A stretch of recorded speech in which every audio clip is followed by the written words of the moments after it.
पुरंदर विमानतळ प्रकल्प मार्गी लागणार, अजित पवार यांचे संकेत। पुरंदर येथील प्रस्तावित विमानतळाला होत असलेला विरोध लक्षात घेता राज्य सरकारने शेतकऱ्याला पॅकेज देऊ केले आहे। मात्र ज्या शेतकऱ्यांनी यापूर्वी जमिनी विकल्या आहेत अशा जमिनी देण्यास संबंधित मालक तयार आहेत। या जमिनी ताब्यात घेण्याचे काम संबंधित अधिकारी करत असल्याची माहिती उपमुख्यमंत्री अजित पवार यांनी दिली।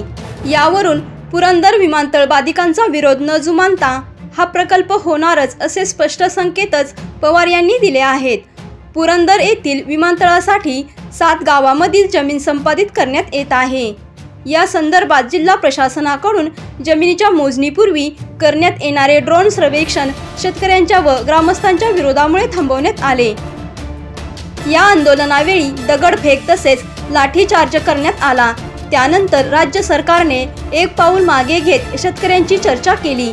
महसूल मंत्री चंद्रशेखर बावनकुळे यांनी यात पुढाकार घेत शेतकऱ्यांना प्रकल्पाच्या महत्त्वाविषयी कल्पना दिली। पुरंदर विमानतळ होणारच असेही बावनकुळे यांनी शेतकऱ्यांना स्पष्ट सांगितले। त्यासाठी शेतकऱ्यांनी जमिनी देताना मोबदला कशा प्रकारे अपेक्षित आहे याचा प्रस्ताव द्यावा, अन्यथा राज्य सरकार एक सर्वसामान्य प्रस्ताव तयार करून तो शेतकऱ्यापुढे मांडेल असे सुचवले। याचवेळी बावनकुळे यांनी सर्वेक्षण थांबवण्यात येत असल्याचेही जाहीर केले होते। या घटनेला आता जवळपास महिना उलटला आहे, त्यामुळे पुरंदर विमानतळासंदर्भात तिढा निर्माण झाल्याचे चित्र आहे। दरम्यान उपमुख्यमंत्री अजित पवार यांनी शनिवारी दिनांक 17 जिल्ह्याच्या खरीप हंगाम आढावा घेतला। बैठकीनंतर पत्रकारांशी बोलताना धक्कादायक माहिती दिली। ते म्हणाले, शेतकऱ्यांशी चर्चा सुरू आहे। अशा पद्धतीच्या गोष्टींमध्ये चर्चेतून मार्ग काढायचा असतो।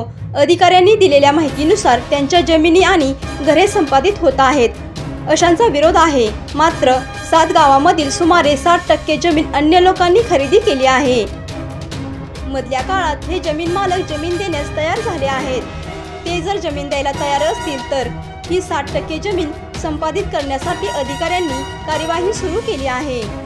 यावरून बाधित शेतकऱ्यांचा विरोध डावलून जे शेतकरी जमीन देण्यास तयार आहेत अशांच्या जमिनी संपादित करून प्रकल्प मार्गी लावण्याचे संकेत पवार यांनी यावेळी दिले।